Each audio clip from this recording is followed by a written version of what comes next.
जी नाज़रीन, अहम ख़बर जी आगाही शेयर कंदा हलूं त ज़िले कश्मीर कंदकोट पुलिस पारां कुछ ॾींहं अॻु दुरानी मार जे कच्चे में मुबिन की बाज़ाबी ऐं घुर्बल ॾोहारियुनि की गिरफ़्तारी लाइ कयल पुलिस कार्रवाई दौरान पुलिस जी मुबैना गुम थी वियल ड्रोन कैमरा ॾोहारियुनि जे कब्ज़े हेठि हुजण जा इतला आहिनि। कच्चे जे नामालूम ॾोहारियुनि पुलिस जी कब्ज़े कयल मुबैना ड्रोन कैमरा जी सोशल मीडिया ते तस्वीर जारी करे छॾी आहे।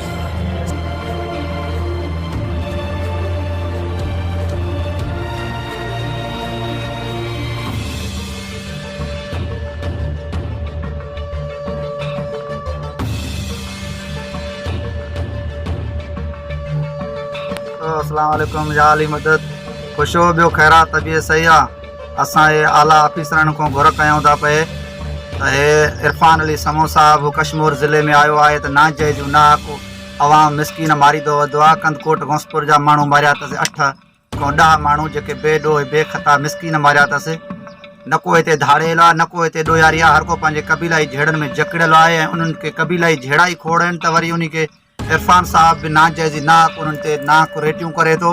हिते कोई भी ऑफिसर दुरानी मार में मुयो ई कोन्हे, न का रेट भी कई अथसि।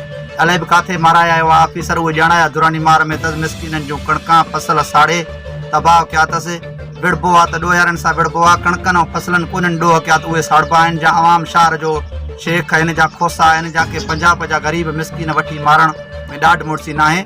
ॾाढ मुड़सी आहे त कंहिं ॾोयारी सां मवादु अटकाए लही अचे। ये आवाम जी बजट में वरतल आहे, जो चईंदा आहिनि भई आवाम जी बजट में वरतल आहिनि। जो पघारां खाइनि था पुलिस जा SHR जा ऑफिसर, त उहे आवाम जी बजट में खाइनि था कि ॿाहिरां कोन खाइनि था। हाणे हे आवाम जी बजट जो ट्रपड़ आहे, हे ज़रूरु 2-3 लखनि जो हूंदो।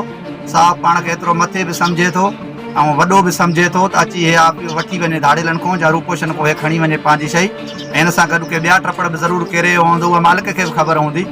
उहे वठी वञे, हरू भरू नाजाइज़ी न करे, नाक न करे। थी सघेसि त आवाम ते हथ रखे, कंहिं ग़रीब गुरबे के VIP शइ आहे सर। हे असां घुराई आहे, हे ॾिसो हिन में हे बैटरियूं आहिनि, हे मेमोरी कार्ड आहिनि।